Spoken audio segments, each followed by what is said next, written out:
Wednesday, yeah. We go way back. First of all, I have to tell you, I loved it. I really did. It was so hilarious. And, you know, when you guys, you did so well in that first movie, and you know the anticipation is there. I don't think there's been anticipation for a sequel since The Godfather. I mean, seriously, let's face it. What is it like for you to have picked up that script and go, oh, God, Todd, you outdid yourself? Relief. Utter relief. And then excitement. Because I get to work with these guys again, and Todd, and that it was set in Bangkok. Yeah, and excitement because there's just like epic amount of trust in this team, and to be so like to just show up to work with these guys and Todd. I just feel really. It gives me a lot of confidence and makes me feel excited to get to work. Zach, for you, when you get this script, I mean, Todd's writing is so funny. It's so great, but you are such a funny guy. Is it tempting for you to kind of go off script, or do you know, what's it like for you to work? Well, I think we all have that temptation to go off script a little bit here and there, but the script, the sequel was pretty tight, so I don't think there was going off script as much as maybe the first one. But you do, I mean, I was just saying that you throw out a fresh line there, here and there to kind of keep it fresh. Whether it ends up in the movie or not is not really the point. It's not trying to hog the scene or anything. You're just trying to like, oh, let's see if I can make Bradley laugh on his coverage. Sometimes the jokes aren't even like on, you know, when the camera's on the person making the joke. But so also the way it's sort of, I think people have an idea of like that it's just like a random line that gets shouted out. I mean, the process by which we've made these two movies is you have the scene, you shoot it one time or rehearse it, and then literally almost every time we all go back, the four of us, and work on the scene and throw out, you keep that, don't do that, and then go back and do it. So it's not improvisation, but it definitely is reworking the scene every day we were doing it. I don't think there's one scene that we shot that was exactly as written in the whole movie. Because that's just not the way Todd works. And is there anything that Todd does that shocks you? Like, was there every single day, and just about everything that comes out of his mouth. There's nothing he doesn't do. Have you interviewed him yet?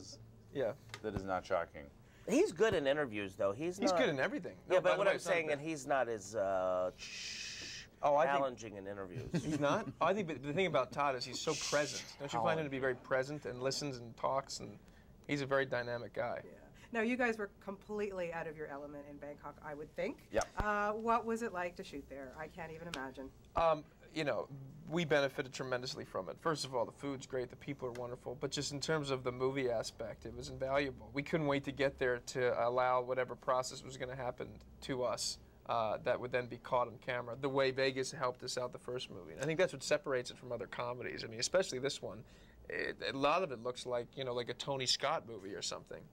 I love adventure and cultural stimulation. I love to travel. And I'd never been to Thailand, so to get there and just be overwhelmed by this incredible metropolis was so exciting and fun, and of course informed us all as characters in the movie.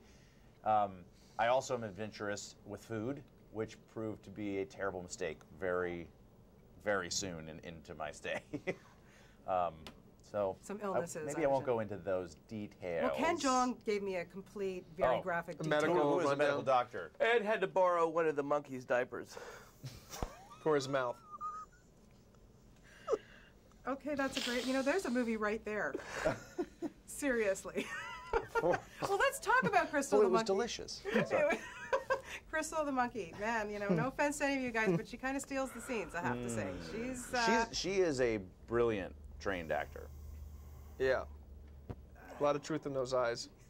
You can't compete with something that adorable. I mean, all she does is sit there. You know what? She's not a good actor. She's just cute. Yeah, she's not acting. She's just being a monkey. Yeah, she's a monkey.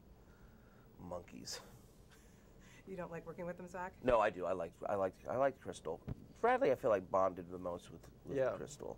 Yeah, in a very creepy way. Creepy awesome.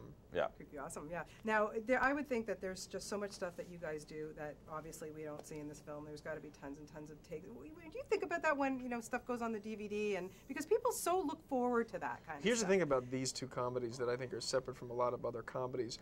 The DVD extra outtakes are pretty short because most of what is captured in most of what lives in the movie is exactly what we did while shooting it. There's not a lot of fat trimmed at all.